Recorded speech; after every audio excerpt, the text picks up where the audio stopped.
Helo, yn y fideo hwn, da ni'n mynd i edrych ar sut i gildroi data yn SPSS. Felly mae'r data da ni'n edrych ar hyn o bryd wedi dod o holiadur gyda 20 cwestiwn. Felly nawn ni siarad yn sydyn iawn am beth ydych chi'n gweld ar eich sgrin. Mae gen ni golofn ar y dechrau ar gyfer pob un o'r cyfranogwyr.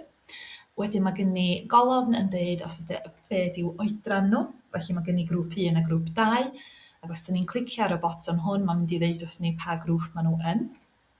Iawn, felly os ydyn nhw rhwng 18 a 30, neu 31 a 43. Mae'r drydedd golofn wedyn yn dweud wrth ni os ydyn nhw'n gweithio neu ddim yn gweithio. A wedyn mae gen ni llwyth o golofnau eraill o'r enw oedi 1 yr holl ffordd draw at oedi 20. Iawn, felly na i fynd yn ôl i ddangos yr rhifau ar hyn o bryd. A mae hyn yn cyfeirio at holiadur oedi, neu procrastination scale. Iawn. A yn aml, pan ydych chi'n rhoi data fewn i SPSS, ydych chi'n gorfod rhoi o fewn fel yma. Dwi ddim yn edrych yn neis syth bin. Felly mae gen ni data ar gyfer pob un cyfranogwr ar gyfer pob un o'r eitemau gwahanol yma. Felly mae oedi 1 yn cyfeirio at gwestiwn rhif 1 ar yr holiadur oedi. Iawn, ac yn y blaen. Wan, ar gyfer yr holiadur yma, yr holiadur oedi, dyn ni angen cildroi rhai o'r atebion.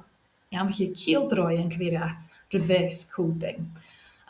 Felly, os ydych chi'n mynd siŵr os ydy holiadur chi angen i gildroi, y peth ydych chi angen gwneud ydy edrych ar y cyfarwyddiadau dadansoddi, a mi wneith hwnna ddeud wrth chi os oes gennych chi eitemau neu cwestiynau sydd angen eu cildroi. Felly ar gyfer yr holiadur yma, mae yna dipyn o eitemau sydd angen eu cildroi, felly na i ddangos i chi sut da ni'n mynd i wneud hynny. Wan, yr eitem cyntaf sydd angen ei gildroi ar gyfer y holiadur hwn ydy eitem rhif 3. Iawn, a be mae hynny'n golygu ydy, da ni'n mynd i gildroi yr atebion i gyd. Felly, os oes yna rhywun wedi rhoi ateb o 5, da ni'n mynd i gildroi yr ateb yna fel bod yr ateb yn newid i rhif 1. Iawn, os di wedi rhoi ateb o 4, da ni'n mynd i gildroi yr ateb i roi ateb o 2. Wan, da ni ddim yn mynd i wneud hyn gyda llaw, da ni'n mynd i defnyddio teclyn yn SPSS i wneud hyn. Mae yna 2 ffordd gwahanol da ni'n gallu gwneud o, a mi na i fynd drwy y 2 ffordd hefo chi. Felly, beth da ni angen gwneud ydy, da ni'n clicio ar y botwm transform, iawn, yn y top yn fama, a da ni'n mynd i wneud yr un yma gyntaf, da ni'n mynd i fynd i recode into different variables. Okay, so os da ni'n clicio recode into different variables, mae'r ffenest yma yn dangos i fyny. A beth ydych chi'n gwneud ydy dewis yr eitemau sydd angen eu cildroi o'r ffenestr gyntaf yma a mynd nhw ar draws i'r ail ffenestr. Felly ar gyfer un fi, dwi angen eitem rhif 3, rhif 4, rhif 6, rhif 8, rhif 11, rhif 13, rhif 14, rhif 15, rhif 18, a rhif 20. Felly dwi wedi mynd â nhw ar draws i fama. A gwan dwi angen rhoi label neu enw newydd ar nhw. Okay? Achos maen nhw'n dweud recode into different variables. Be mae hynny'n golygu ydy, mae SPSS yn mynd i newid y gwerthoedd mae gyd i fi ac yn mynd i gynhyrchu newid yna gwahanol yn SPSS. Iawn, felly dwi'n mynd i, ar gyfer yr un oedi 3, dwi'n mynd i roi enw oedi 3C. Iawn, felly yr eitem yna wedi cildroi, a wedyn dwi'n clicio ar change. A mae'n newid o, felly dwi angen ei hwnna ar gyfer pob un. Iawn.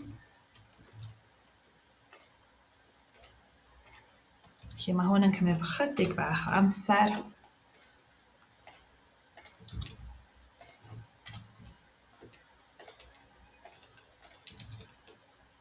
Ond mae'n bwysig rhoi enw bach yn wahanol i'r fersiwn newydd, Achos os ydych chi ddim, fe gennych chi dau newidyn gyda'r un enw sy'n mynd i achosi penbleth nes ymlaen.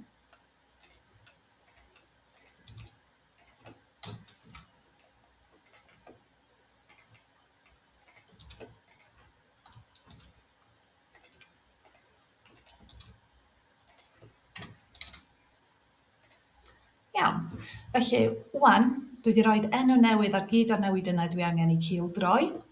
A'r opsiwn nesaf ydy dwi'n mynd i glicio ar y botwm sy'n dweud Old and New Values.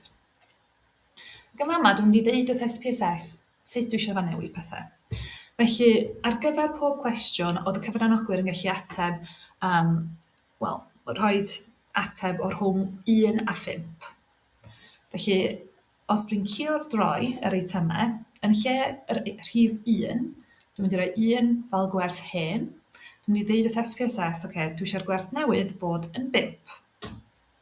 A dwi'n mynd i glicio ar add. Wedyn, os oedd yr hen werth yn 2, dwi eisiau'r gwerth newydd fod yn 4.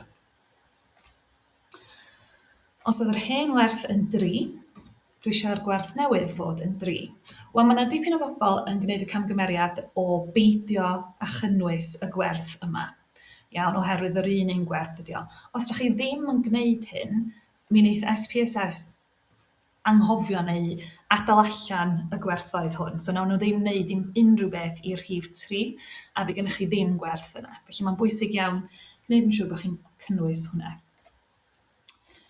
A wedyn ydy'n gwneud rhif 4, felly os yna'r gwerth hen oedd 4, y gwerth newydd fydd 2.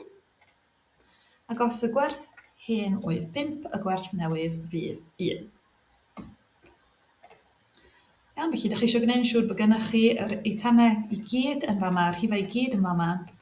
Unwaith ydych chi wedi gwneud hynny, ydych chi'n mynd i glicio ar Continue, a wedyn ar OK. Iawn.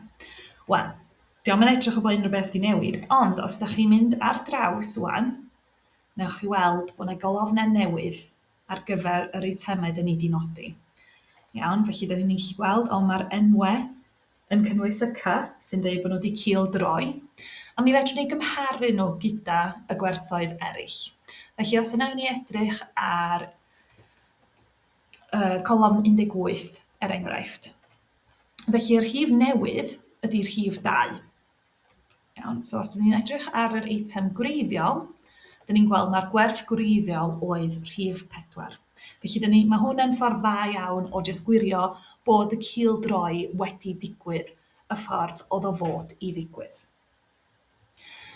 Felly dyna'r ffordd faswn ni wastad yn cildroi, oherwydd dwi'n hoffi cael y gwerthoedd newydd mewn colofnau newydd mwyn gallu gwirio fod y cildroi wedi digwydd.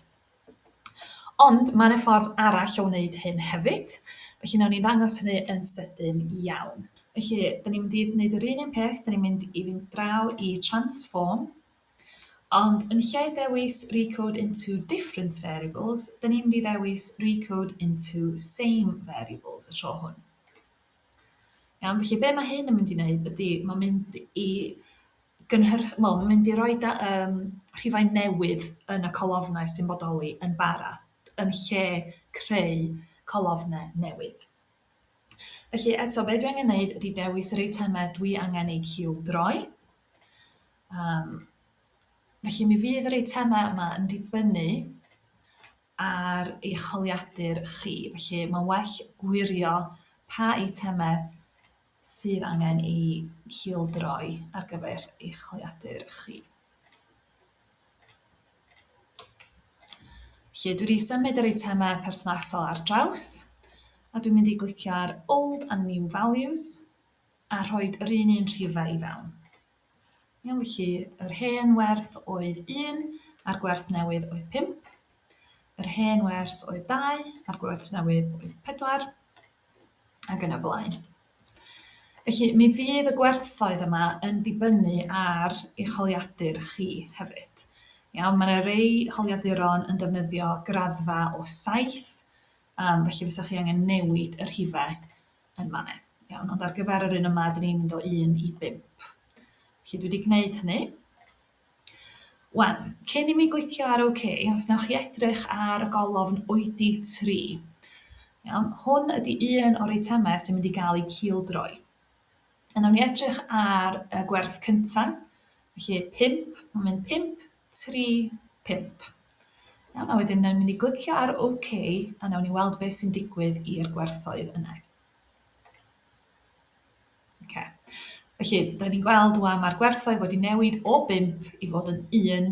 Mae 3 wedi aros yr un peth, a wedyn mae'r 5 arall hefyd wedi newid i 1.